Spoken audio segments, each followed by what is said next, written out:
Assalamualaikum warahmatullahi wabarakatuh.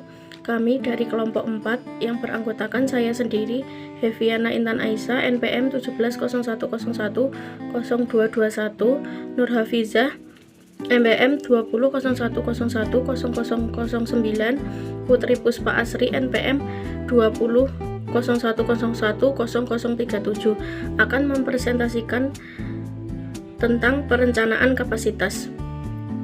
Yang pertama, kapasitas. Kapasitas adalah hasil produksi atau jumlah unit yang dapat ditahan, diterima, disimpan, atau diproduksi oleh sebuah fasilitas dalam suatu periode waktu tertentu. Yang kedua, kapasitas desain dan kapasitas efektif. Kapasitas desain adalah output maksimum sistem secara teoritis dalam suatu periode waktu tertentu. Kapasitas efektif adalah kapasitas yang diharapkan dapat dicapai oleh setiap perusahaan dengan bauran produk, metode penjadwalan, pemeliharaan, dan standar kualitas yang diberikan. Dua, kinerja sistem biasanya bermanfaat. Yang pertama, utilisasi adalah persentase kapasitas desain yang sesungguhnya telah dicapai. Yang kedua, efisiensi, presentasi kapasitas efektif yang sesungguhnya telah dicapai. Kapasitas dan strategi. Keputusan kapasitas harus dipadukan ke dalam misi dan strategi organisasi.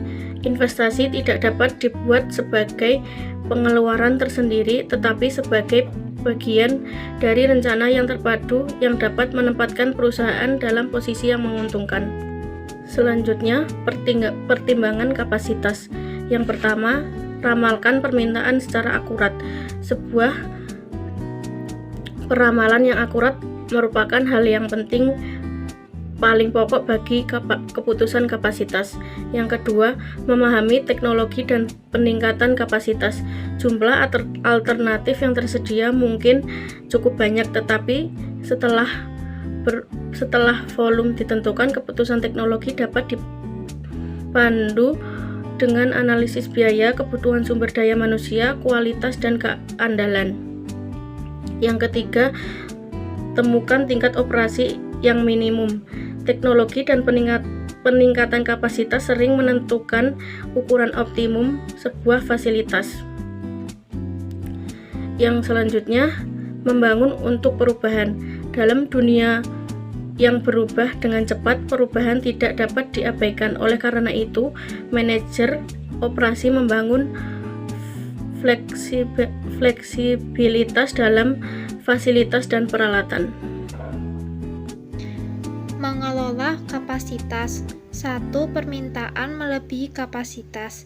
Jika permintaan melebihi kapasitas, perusahaan dapat membatasi permintaan dengan menaikkan harga, menjadwalkan dengan lead time yang panjang, yang mungkin tak dapat diabaikan, dan mengurangi bisnis dengan keuntungan marginal.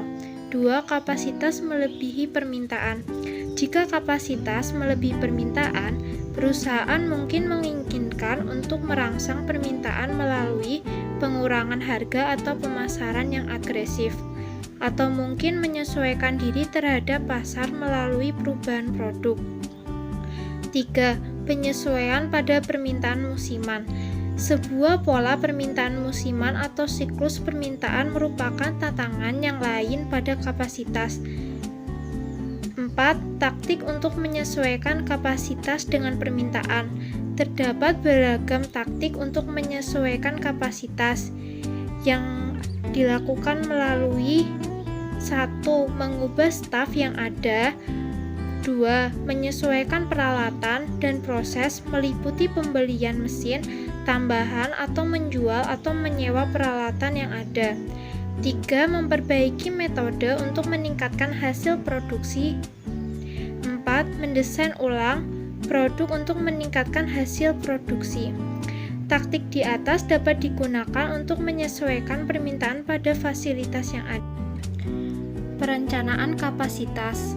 Menentukan kebutuhan kapasitas masa depan bisa menjadi prosedur yang rumit, yang sebagian besar didasarkan pada permintaan di masa yang akan datang. Jika permintaan barang dan jasa dapat diramalkan dengan tingkat ketepatan yang memadai, maka penentuan kebutuhan kapasitas dapat langsung dilakukan. Gambar T74 mengungkapkan 4 pendekatan menuju kapasitas baru. Kapasitas baru diperoleh pada permulaan tahun 1. Kapasitas ini akan mengatasi peningkatan permintaan hingga awal tahun 2. Pada awal tahun 2, kapasitas baru diperoleh lagi yang menjadikan organisasi memproduksi lebih dari permintaan hingga awal tahun 3. Proses ini dapat dilanjutkan secara terus-menerus. Rencana kapasitas pada gambar T7.4a merupakan banyak rencana tidak terhitung untuk memenuhi permintaan di masa yang akan datang. Kapasitas baru diperoleh secara bertahap pada permulaan tahun 1 dan permulaan tahun 2. Pada gambar T7.4b, peningkatan kapasitas besar-besaran didapatkan pada awal tahun 1 untuk memenuhi ramalan permintaan hingga awal tahun 3. Kapasitas berlebihan dihasilkan oleh perencanaan gambar T7.4a dan gambar T7.4b. Kapasitas memimpin lead, yakni kapasitas yang ada selalu melebihi permintaan. Tetapi gambar T7.4c menunjukkan sebuah pilihan di mana kapasitas terlambat dari permintaan, mungkin dengan menggunakan waktu lembur atau subkontrak untuk mengatasi permintaan yang berlebih. Pada gambar T7.4d mencoba untuk membuat kapasitas rata-rata yang terkadang kurang dari permintaan dan terkadang lebih dari permintaan. Analisis titik impas. Analisis titik impas merupakan alat penentu untuk menetapkan kapasitas yang harus dimiliki oleh sebuah fasilitas untuk mendapatkan keuntungan. Tujuan analisis titik impas adalah untuk menemukan sebuah titik dalam $1 dan unit, di mana biaya sama dengan keuntungan. Biaya tetap adalah biaya yang tetap ada walaupun tidak ada 1 unit pun yang diproduksi. Biaya variabel adalah biaya yang bervariasi sesuai dengan banyaknya unit yang diproduksi. Titik impas terjadi saat pendapatan total dengan biaya total. Oleh karena itu, TR sama dengan TC atau PX sama dengan F plus VX.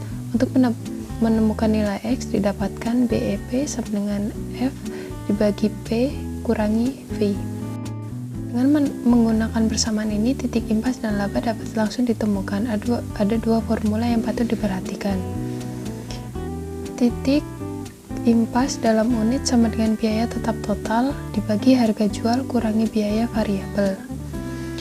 2. Titik impas dalam dolar sama dengan biaya tetap total dibagi dengan biaya variabel dibagi dengan harga jual.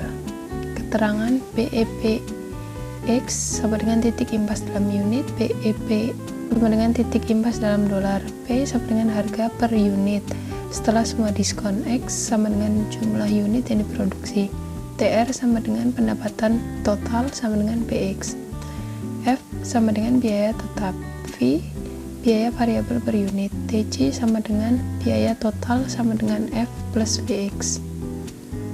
Aspek investasi kapasitas dapat diperkenalkan sebagai berikut. Investasi, biaya variabel, dan arus kas.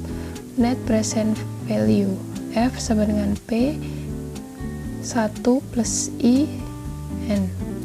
F sama dengan future value, P sama dengan present value, I sama dengan tingkat suku bunga, N sama dengan jumlah tahun. Tabel yang mudah digunakan telah dibuat untuk tujuan ini. Perhitungan ini juga melibatkan satu faktor, S sama dengan RX, S sama dengan faktor dari tabel, R sama dengan present value dari serangkaian penerimaan tahunan yang beragam.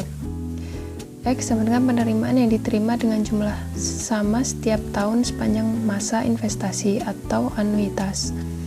Metode net present value merupakan salah satu metode terbaik untuk menyusun urutan alternatif investasi. Demikian presentasi dari kelompok kami. Jika ada salah, mohon maaf. Wassalamualaikum warahmatullahi wabarakatuh.